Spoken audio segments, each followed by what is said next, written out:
भाई जो गुरु वचन पे डट गे, कट गे फंद 84 के।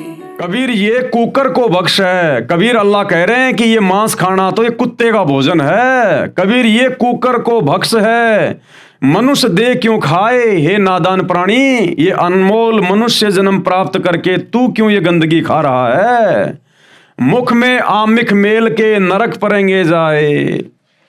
कबीर पापी पूजा बैठ के बखे मांस मद दोई, कि एक तरफ तो तुम भक्ति करने का दिखावा करते हो, मुसलमान तुम मस्जिद में जाते हो, नमाज करते हो, हिंदू तुम लोग मंदिर में जाते हो, मूर्तियां पूज रहे हो, और दूसरी तरफ तुम लोग मांस खा रहे हो, शराब पी रहे हो। तिनकी दीक्षा मुक्ति नहीं, कोटि नरक फल होई। गुरु पद पर जो लोग बैठे हैं मुसलमान धर्म में, हिंदू धर्म में, किसी भी धर्म में, और उसके बाद वो मांस भी खाते हैं, शराब भी पीते हैं, नशा भी करते हैं, कैसे ऐसे लोगों से दीक्षा लेने से, उपदेश लेने से मुक्ति नहीं होगी। दोनों नरक में जाएंगे, दोनों के दोनों। कबीर जीव हने हिंसा करे, यानी जीव हत्या करता है, प्रकट पाप सिर होए, उसके सिर पर तो पाप रखा जा रहा है। निगम पुनि ऐसे पाप ते भिस्त गया नहीं कोई। ऐसे कुकर्म करने वाले आज तक तो कभी स्वर्ग में गए नहीं, जन्नत में गए नहीं। अल्लाह कबीर कह रहा है कि ऐसे कुकर्म करने वाले, जीव हत्या करने वाले आज तक कभी भी भिस्त में नहीं गए, स्वर्ग में नहीं गए। उनके सिर पर तो पाप की गठरी रखी है। कबीर तिल भर मछली खाए के कोटि गऊ दे दान। कबीर अल्लाह कह रहा है कि अगर किसी ने तिल भर भी मछली खा ली, यानी तिल भर भी मांस खा लिया, चाहे तुम 1 करोड़ गाय दान कर दो, तुम्हारा वो पाप नहीं उतर सकता।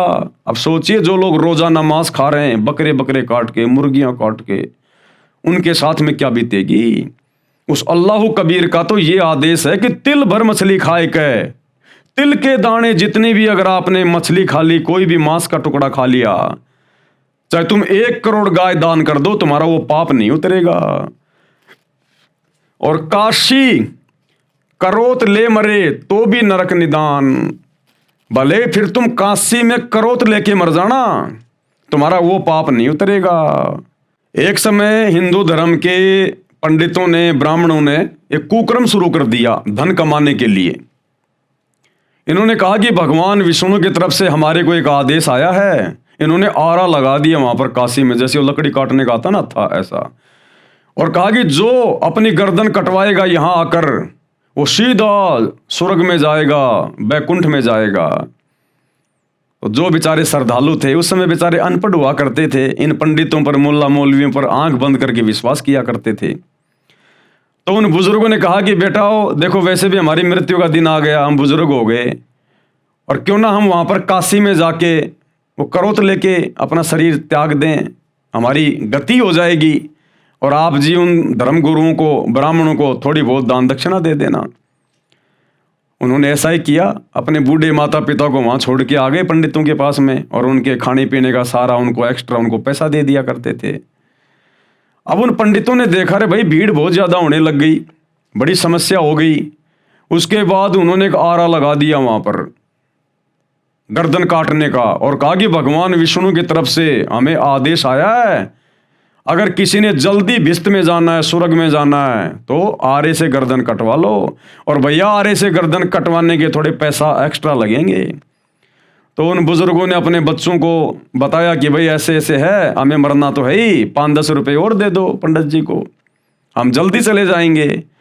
तो उन लोगों ने, उन स्वार्थी पंडितों ने, उन धर्म के ठेकेदारों ने शैतान की प्रेरणा से, काल की प्रेरणा से वहां पर इंसानों को काटना शुरू कर दिया, इंसानों को काटना। तो कबीर परमात्मा कहते हैं अगर तूने तिल भर भी मांस खा लिया, चाहे तू 1 करोड़ दान कर देना गायें, और चाहे तू काशी में जाके वो करोत लेके अपनी गर्दन कटवा के मर जाना, तो भी तेरे को बैकुंठ नहीं मिलेगा, घोर दंड का भागी बनेगा। कबीर तिल भर मछली खाए के कोटि गऊ दे दान, काशी करोत ले मरे तो भी नरक निदान, नरक में जाएगा। जो गुरु वचन पे डट गे, कट गे फंद 84 के, कट गे फंद 84 के, कट गे फंद 84 के।